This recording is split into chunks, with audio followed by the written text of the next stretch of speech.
મેં હમણાં જ મીડિયા સાથે વાત કરી અને મીડિયાના માધ્યમથી જ મેં જાણ્યું કે એમણે નિવેદન એવું આપ્યું છે, પણ ભારતીય જનતા પાર્ટીમાં ક્યારેય જૂથવાદ કોઈ રાજકોટમાં છે નહીં. એમની જે કાંઈ નાની મોટી ગેરસમજણો કે જે કંઈ પ્રશ્નો હતા એમનું ઓલરેડી નિરાકરણ થઈ ચૂક્યું છે.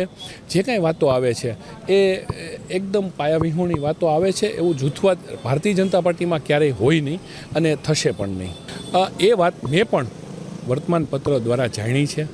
મારા ધ્યાનમાં સીધું એવું આવ્યું નથી કે આવી કોઈ સમિતિ બની હોય કે લેટર લખાણો, એવું કોઈ વાત મારા ધ્યાનમાં આવી નથી. એવી કોઈ વાત હવે છે નહીં. છતાંય એમણે આપના માધ્યમથી મેં જાણ્યું, મેં પણ એ ફૂટેજ જોયા, મેં એમની સાથે ટેલિફોનિક ચર્ચા પણ કરી છે અને હું એમને રૂબરૂ પણ મળવાનો છું કે ભાઈ હવે તમને શું આવી રીતનું તમારાથી કેમ વર્તન થયું એ માટે હું એમને રૂબરૂ મળી અને વાત કરવાનો. એ મારી પાસે કોઈ વાત આવી નથી. મારી પાસે કોઈ વાત આવી નથી. ક્યારેય કોઈને ભારતીય જનતા પાર્ટીમાં ટાર્ગેટ બનાવવામાં આવતા નથી.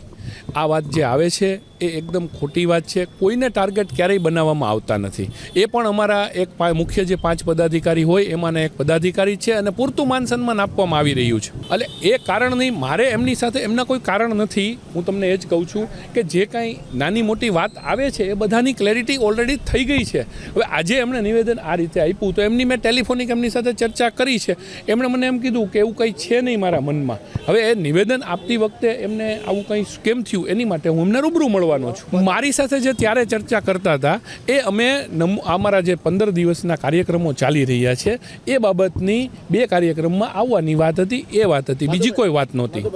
ના, મેયરશ્રી એવું ન બોલ્યા હોય અને મેયરશ્રી આજે ક્લિયર જ હતા એમની વાતમાં. મેં જે જાણ્યું એમને નિવેદન આપ્યું છે કે એવી કોઈ વાત નથી. મેયરશ્રી અને અમારા બધા જ પદાધિકારીઓ ખૂબ સારી રીતે કોર્પોરેશનનું સંચાલન કરી રહ્યા છે અને ભારતીય જનતા પાર્ટી એક પરિવારની જેમ રહે છે. કોઈ ઇસ્યુ નથી.